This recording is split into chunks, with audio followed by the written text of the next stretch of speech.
so confused right now. What is that? I didn't put it there. It wasn't there when I brought the garbage can up last night. What the heck is it? 2, 1, 2. Oh, bunny. 1, 2. Just 2. Maybe 1.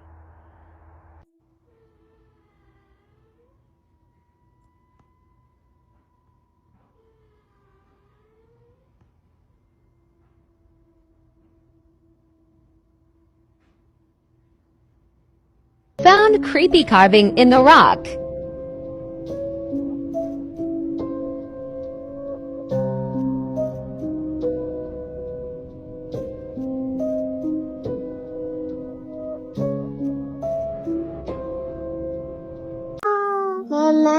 Mama!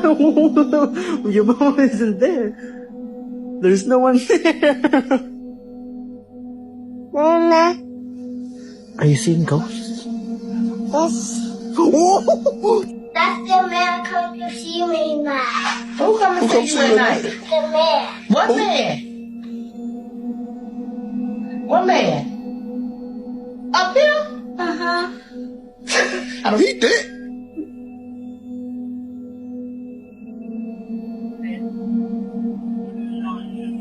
What the fuck? Look, it's snowing. It's not. What the? Stop it! I actually need to hear that for its face. What the hell is happening? It's snowing. It's snowing.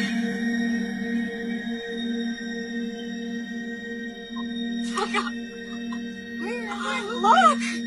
There's a flying tree! This brother and sister are the youngest children to be convicted for first-degree murder in the United States. The story of Catherine and Curtis Jones is very controversial and heartbreaking all around. Catherine is the older sister, and her brother Curtis was born only a year later. Their father was very abusive towards their mother. It was very violent, very terrible. When their mother was pregnant with Catherine, their father's abuse was so bad it actually led to their mother's uterus tearing and Catherine having to be born prematurely. When Catherine and Curtis were only toddlers, their mom left their father, so she was luckily able to flee her abuser, but she had to abandon her 2 children in the process, so she left them with this abusive man. And afterwards, a male relative of their father moved in with them, and this relative began to essay 5-year-old Catherine nearly every day for years. When she tried to tell her father of the abuse, he said he didn't believe her,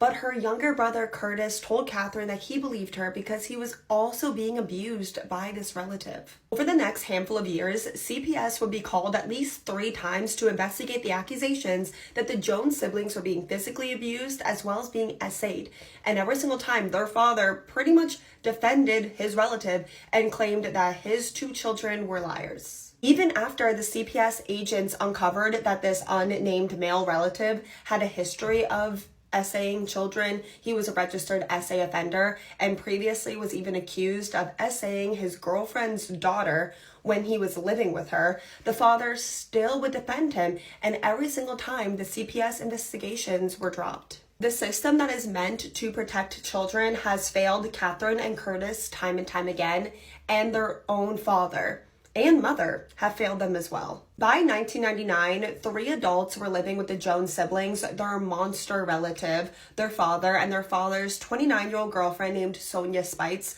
who allegedly also saw the abuse but did nothing. In 1999, Catherine was 13 years old and Curtis was 12 years old, and they've been abused by their relative since they were 4 and 5 years old. They were at their breaking point. Catherine told her younger brother that she wanted to kill all the adults that were hurting them and letting this abuse to go on, as well as, of course, kill their abuser. And for whatever reason, they decided to go after their father's girlfriend first. On January 6, 1999, 13-year-old Catherine and 12-year-old Curtis went and grabbed their father's weapon. While their father's girlfriend, Sonia, sat and did a puzzle at the kitchen table, they both opened fire on her. And at one point, Sonia actually tried to get up and grab the phone for help, but Catherine took it away from her. And once their father's girlfriend was dead, both the children began to panic because now this was real. Catherine tried to clean both their fingerprints off of the weapon, and then she called 911 to report that there was an accident, and then both children fled the home. Catherine and Curtis were caught and arrested early the next morning, and they were arrested on charges of first-degree murder, and they were going to be tried as adults, making them the youngest children to be tried as adults for first-degree murder in the United States. Once they were arrested, both siblings tried to take full responsibility and claimed that the other one had no involvement. They were trying to protect each other.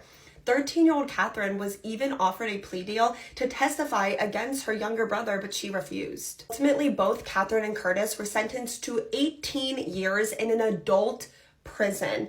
And then after their release, they would be on probation for the rest of their lives. And they're 12 and 13 years old and going to adult prison. Both of them said that they felt safer in prison than back home with their abuser. Due to Catherine's young age, the adult female prison that she was being sent to was worried about her safety. So they forced Catherine, at 13 years old, to spend the first 3 years of her sentence in solitary confinement, which is seen as like torture to full-grown, fully formed adults.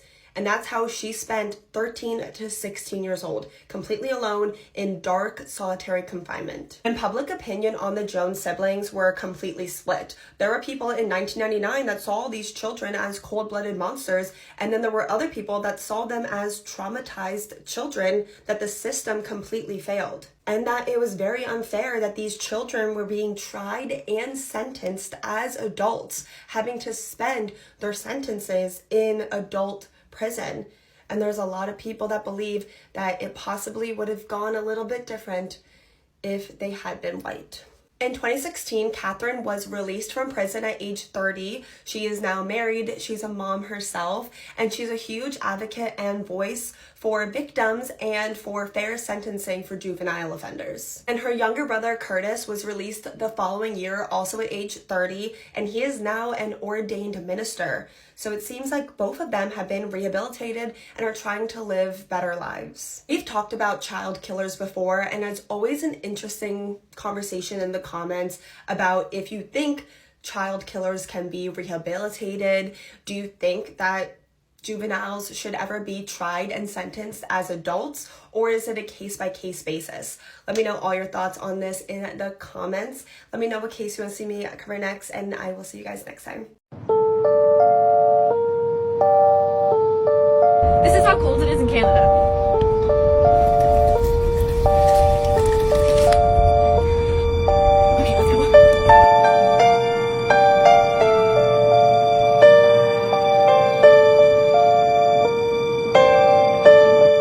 I came outside to eat some ramen, and it got a little too cold.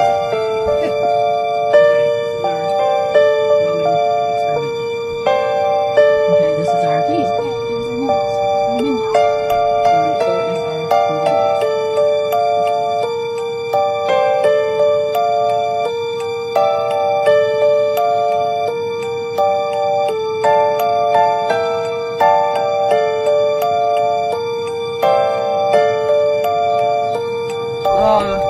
Should we run?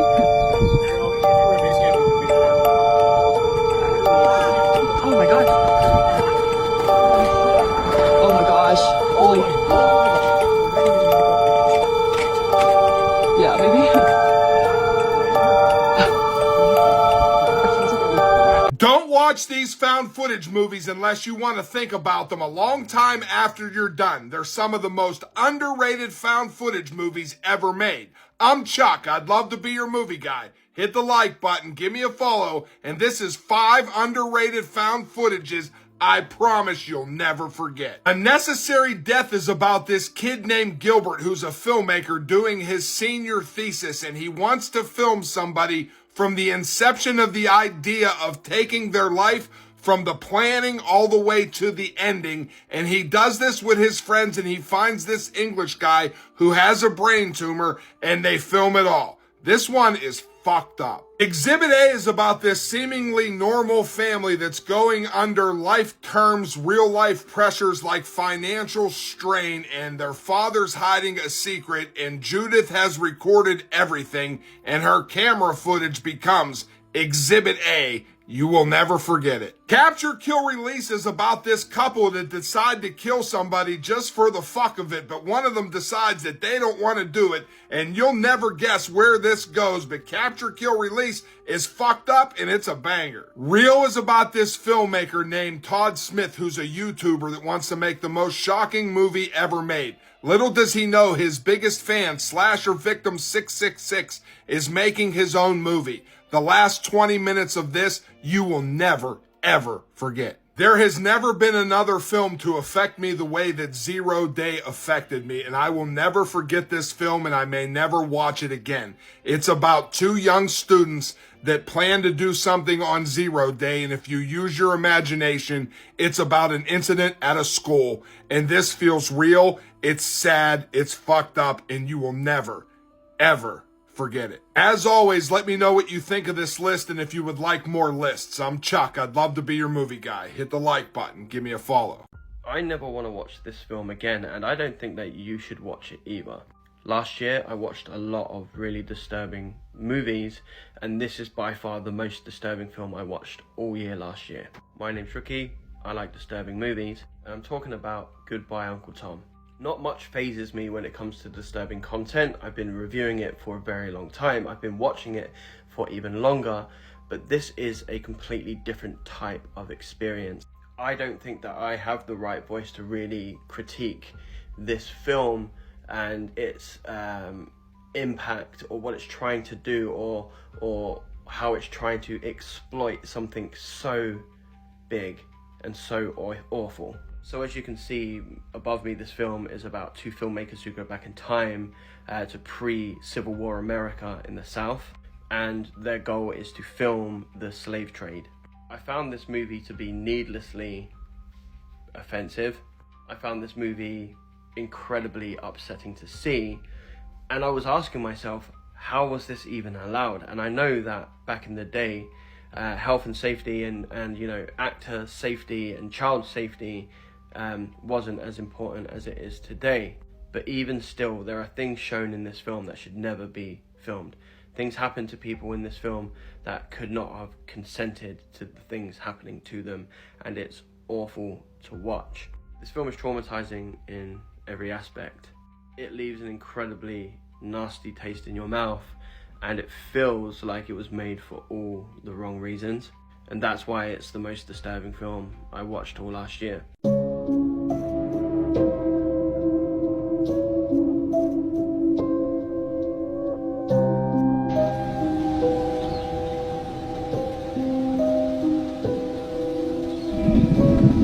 Los Angeles, California.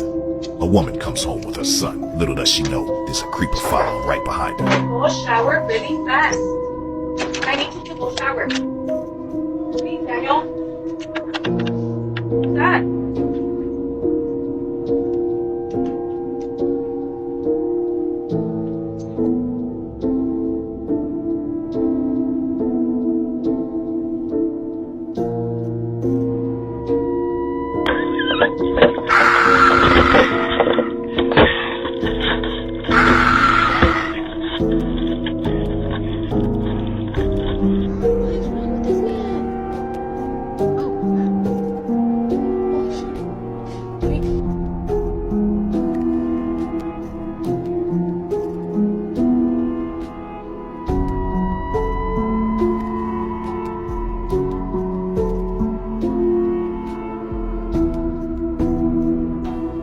There's one specific book, Okay. legit, that everyone reads and becomes a killer. Who? And it's not everybody, Yeah. but a lot of killers read The Catcher in the Rye. I think we talked about it. Oh, yeah. Catcher in the Rye. Okay. There's a theory that it might be a trigger for assassins. What? So, Catcher in the Rye, right? Yeah, yeah. It's actually connected to two murders, very historic murders. Okay. In history. Oh, yeah. In US history, pretty Okay, much, right? okay. So, the first one, John Lennon. No. So John Lennon, he was murdered in front of a hotel, I believed.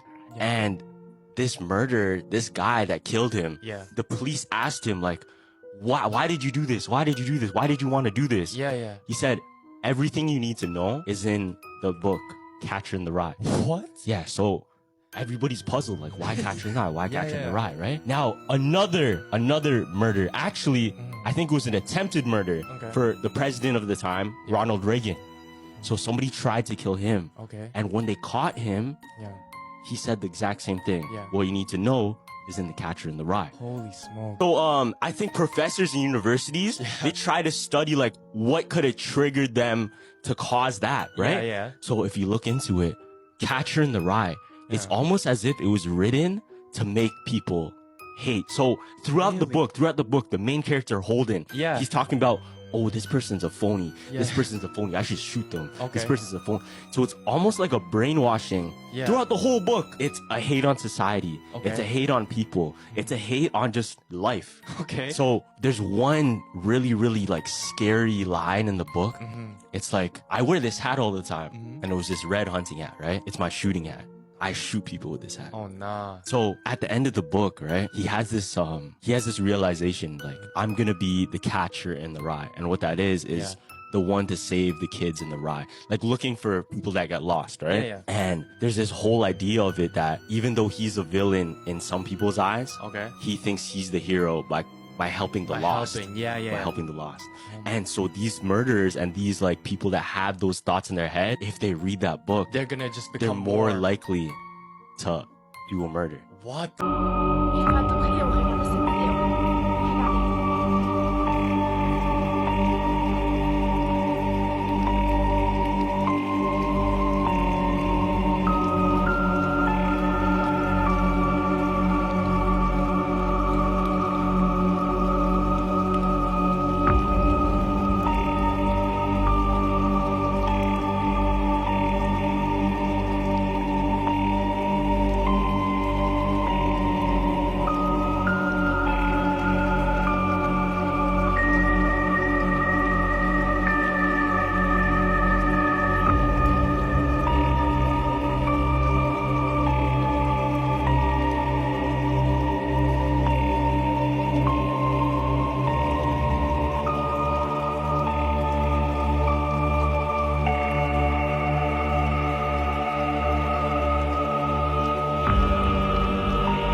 This girl from Ohio got reincarnated after she claimed she was Cleopatra's servant, and her memories were terrifyingly real. In 1963, in the quiet town of Ashford, Ohio, a little girl named Emily was born. From a young age, she said strange things that her parents couldn't explain. At just 4 years old, Emily told her mother, "I used to live in Egypt. I was a servant to Cleopatra." Her parents laughed, thinking it was just a child's imagination. But Emily didn't stop. She kept repeating it every day. As Emily grew older, her memories grew clearer. By the time she was 6, she could draw and write in ancient Egyptian symbols, even though no one had taught her. She talked about the royal palace as if she had lived there, describing the rich scents of perfumes and the grand stone floors. When Emily turned 18, her parents took her on a trip to Egypt. They were curious but still unsure of what was going on. When they arrived at the Great Pyramids, Emily moved through the ancient halls like she had been there before. She pointed out rooms no one else knew about, walked through secret passageways, and described hidden chambers in detail. At one point, Emily stopped in front of a small chamber and said, "This is where I used to sleep." Her parents were shocked because there was no sign of a room like that on any tour. A few days later, they found a hidden tomb in one of the pyramids. Inside, they discovered a mummified servant dressed in robes, and it looked exactly like Emily. The tomb was unmarked, but above it was a symbol Emily had been drawing since she was a child. Emily's parents couldn't explain it. Some people believe she was Cleopatra's servant in a past life, reincarnated to walk the earth again.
There's an old saying that you should always close your curtains at night because you can allow what's outside to be invited in.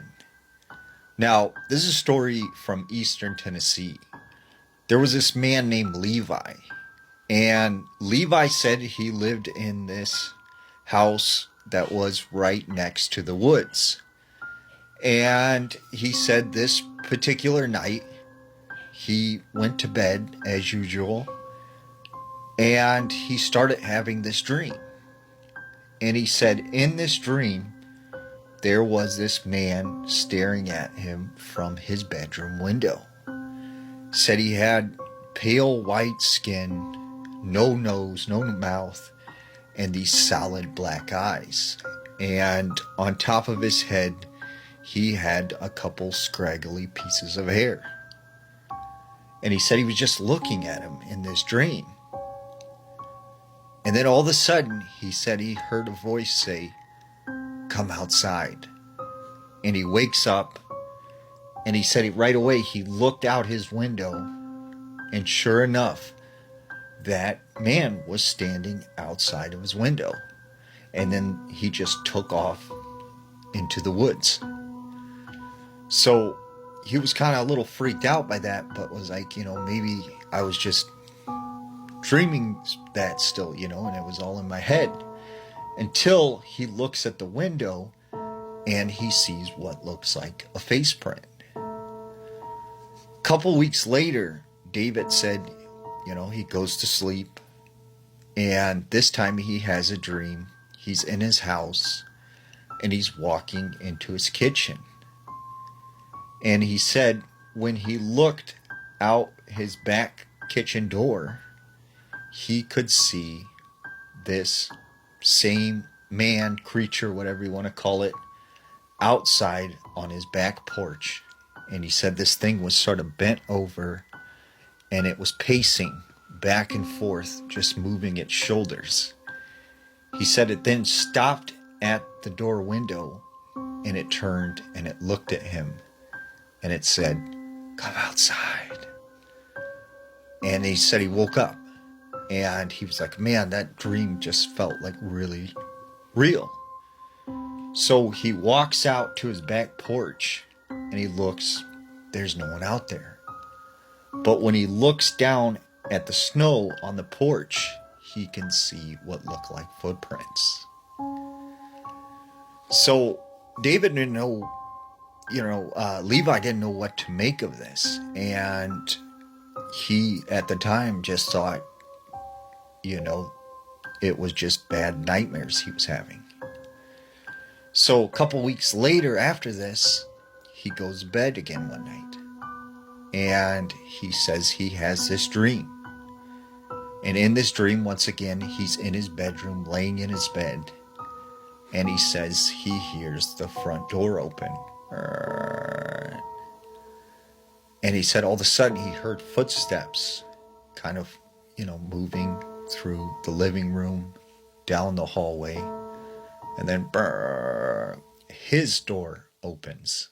And he said in walks this white creature, bent over with its shoulders kind of moving as it walked. And he said he came right over to his bed, and it sat on his stomach.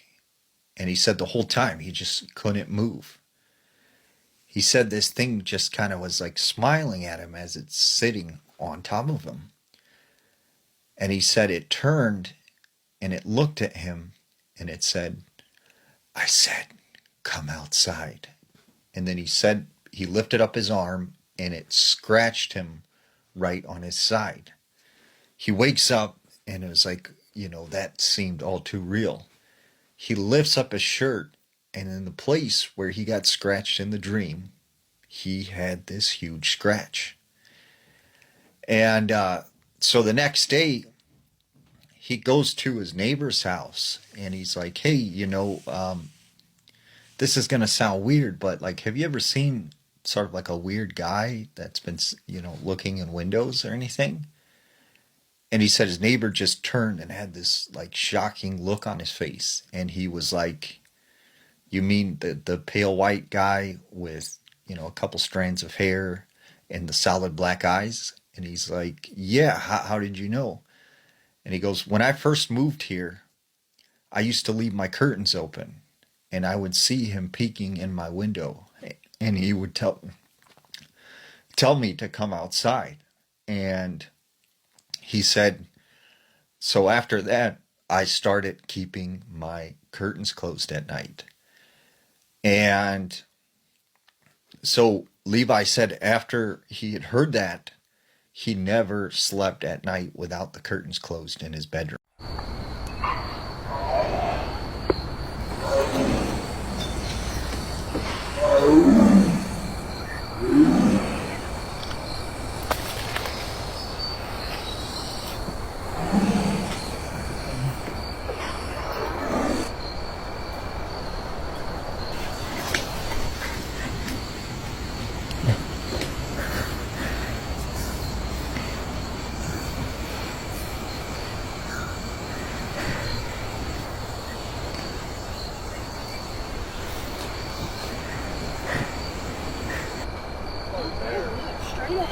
Straight ahead. You don't see anything?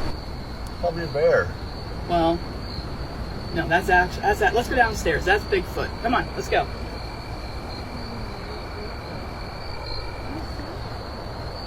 He's like right there.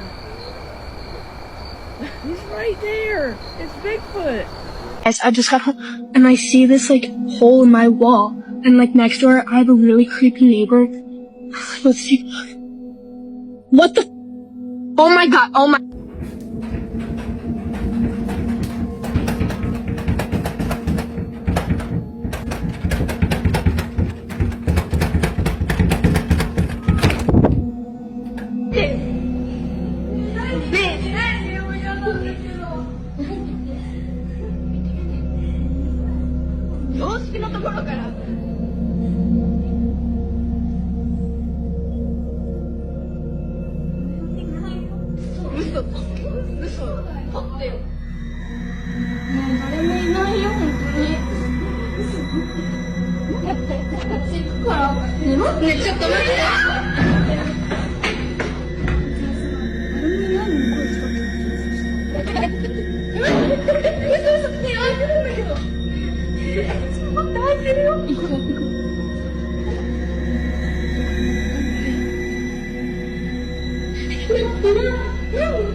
The stars look quite silly, don't they, Philip?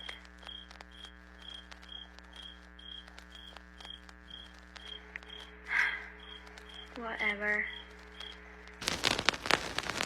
We found the bodies of 2 women. A deep hole here where there was buried a young couple and their 10-month-old baby. There was a body of a man there. Hey, you having a little car problem? Yeah. And 4 more women. Obviously, I wouldn't leave handles on the doors. There, and there.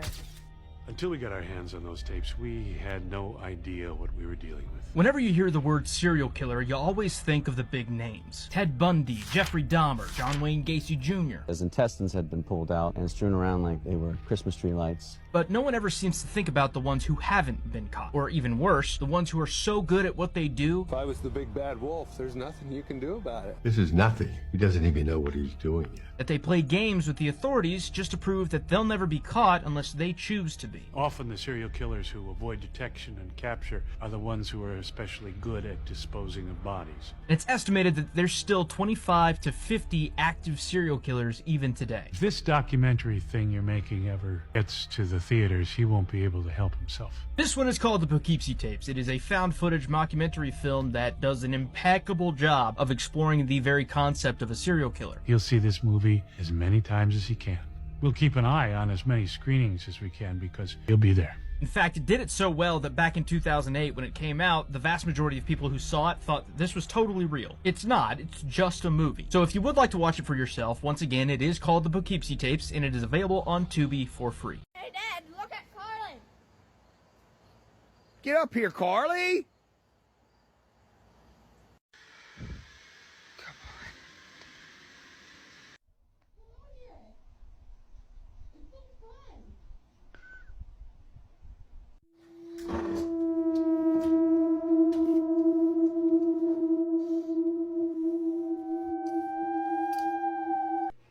The fuck is that in the woods?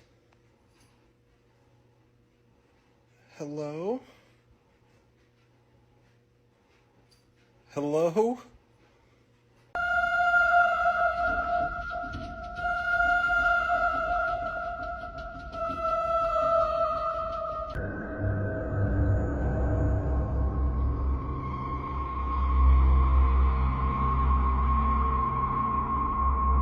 Guys, oh my god. That's literally a troll. Look, he's moving.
What? What is that? What the hell? I can't see anything. What is that? What is it doing there? I feel like I can kind of see something, but it's kind of far. I don't really know what we're looking at. Hold up. Let's get the other camera. Wait. What is that? You guys see that, right? Dude. What the heck is that? Yo, it's moving. It's literally moving. I think it's looking right at us, guys. Okay. I'm not liking this, dude. We should go inside. Okay, yeah. What is that? You see that? Yeah. What the hell? Ew. Oh my god. Oh, that's disgusting. Yeah, it's getting worse than the flies. The flies are everywhere. What the f is that? Dude, it's... Oh, I'm not going closer. Yeah, that's disgusting. Something was... Oh, stop. Like disemboweled or something here.